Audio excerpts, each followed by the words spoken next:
It's the 1st of May, and as we celebrate Labor Day or Workers' Day, that all-important sector of society that can lift nations, and no better example than China, or set them back.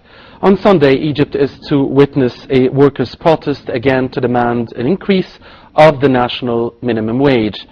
This comes on the heels of an administrative court order that stated that the government must set a minimum wage line with rising prices of basic commodities without defining a figure for that. Now, Amnesty International has said that Egypt does need sweeping reforms to protect the workers' rights here. And this year's Labor Day comes as the world tries to get out of the worst recession it has suffered in nearly 100 years, and where unemployment numbers are soaring everywhere, especially in the United States and in Europe, and especially Greece, albeit the effect of this crisis has differed from one region to another, and Egypt, although struggling with a big budget deficit, seems to be doing better than most, according to the majority of renowned experts.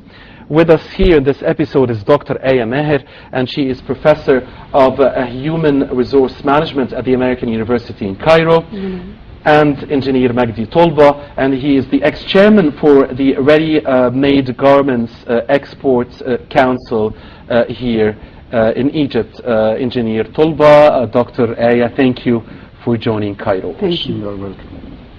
Now, the workers are demanding an increase of the minimum wage. Mr. Magdi, Engineer Tolba, could you tell us about the numbers the workers are asking for, and the significance of the recent administrative court ruling, and whether this represents a step forward in trying to get the rights of the workers back? Yeah, actually, we hear nowadays, every now and then in the media, someone is asking, to increase the wages by 1,200 pounds or 900 pounds. We have to live with a fact that employment, it's an industry. And to know where we are in this industry, especially the industry I'm representing is the textile industry, who's consuming almost 1/3 of the total employment in Egypt. Actually, we have to know where we are. Export industry in Egypt, and this is the future of Egypt, the exports, as everybody knows, is a bit affected strongly, with the wages. To know where we are, look at the wages in countries, in Asian countries such as Bangladesh, Sri Lanka, Vietnam. In our industry, we measure the wages per hour. The hour cost in a country like Bangladesh, Sri Lanka, Vietnam, it's close to 35 cent of dollar. In Egypt, nowadays the average going to be close to $1, which is quite dangerous. That means, this is really, affecting negatively for the future our competitiveness, and our total exports. So when we talk about increasing the wages, we have to be very careful. We have to measure it very careful. And I think it's not a matter of just increasing the wages, because if we are just going to increase it or double it tomorrow, it doesn't mean that the worker will going to have double their salary tomorrow. No, because as well tomorrow, we are going to be confronted with a hell of inflation. Right. So it has to be. Well, actually, I think it is because of the sweeping inflation, the continuous inflation, that these workers are asking for these demands. I mean, we had a number of 35 pounds per month. That was the minimum wage since 1984, and that was not changed for 20 or years or more, 30 years or more. But this is artificial. So this is not realistic. Not a single worker nowadays is taking 35 pounds. In our industry nowadays, and I mean, garment industry is almost 90% of it is private sector. The minimum wages right now, it's close to 450 pounds. So the number, figures 35 or 100 or 200 does not exist. What if somebody tells you, Mr. Tolba, Engineer Tolba, you're only saying this because you are the owner of the business itself. You are the you're the businessman after all. No, it's not a matter of businessman. As you mentioned, I was for 4 years, heading the Ready-Made Garment Export Council, which means, I know clearly each single export factory in Egypt. And as I mentioned, garment industry, it's a labor-intensive industry. So a medium factory has close to 2,000 workers. As example, my factory has 4,000 workers. So you're telling us that the textile strikes we see every now and then is somehow exaggerated? Definitely, 100% yes. For also, I can prove it.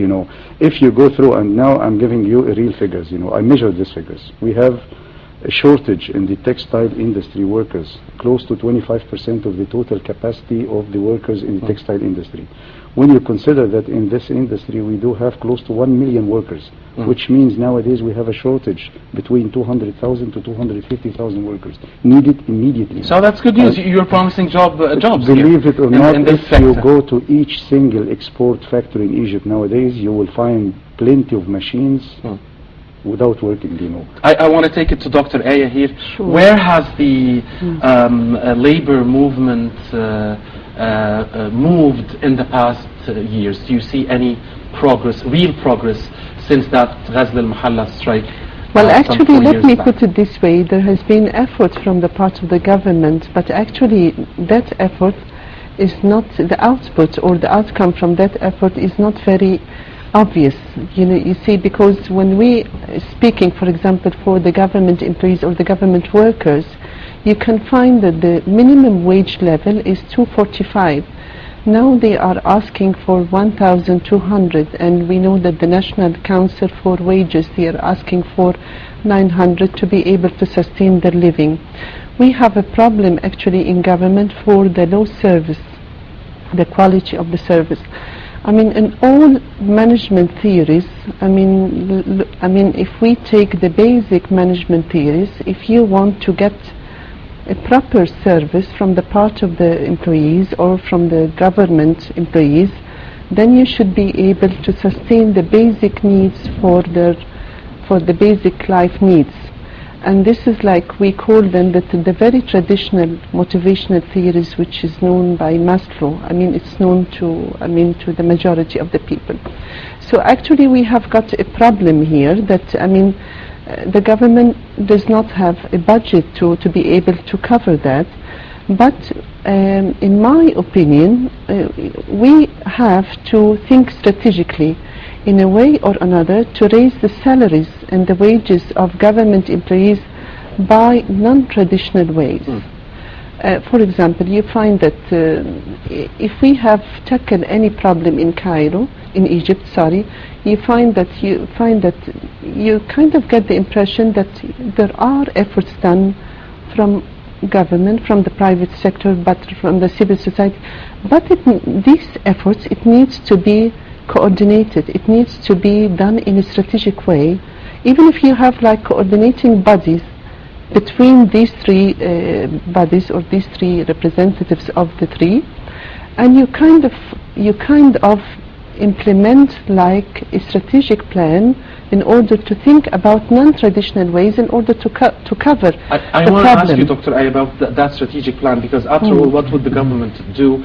A big budget deficit. I mean, here is a lot of money spent on subsidies to subsidize petroleum or oil materials, to subsidize the bread as well. So how can you ask me as a government, to find you this big increase while I am subsidizing for you many basic commodities, and while I need to spend much more in such an important field like education or healthcare? I mean, where will I get all this money from? So you mentioned untraditional ways or strategic planning. So what, in your opinion, would be the strategic planning? Take away the money from subsidies, concentrate on education, leave the wages as they are. I mean, tell us, talk us through this. We need to revise our budget again and to see what are the areas. I mean, and this is not, in Egypt only. I mean, there are many countries in order to reform their salaries and the wages of their government employees, they have to look back and to revise their what are the spending? I mean, where does it go? So sometimes you have to keep some of our spending, like for example in luxurious buildings sometimes, you see, even if you have like I mean with the middle managers or with some of you find like maybe cars, like luxurious items, subsidies. You cannot put subsidies for luxurious products as well, like caviar and smoked salmon and stuff like that. So we need to revise our budget I again. have a sense you are taking us also to the social responsibility of, yes, of definitely, institutions. definitely. And you see, we need to revise our budget and to see what are the areas we can spend. For example, I mean, Egypt is, I mean, the least spending is in budget of education in Egypt. I mean, it's 3.4 of the GNP. So, I mean, and this is considered very low with compared to Tunisia or many countries, which is around 8%. So, coming to that, I mean, education, for example, I mean, you cannot speak about competitiveness, human resource competitiveness, without investing in education.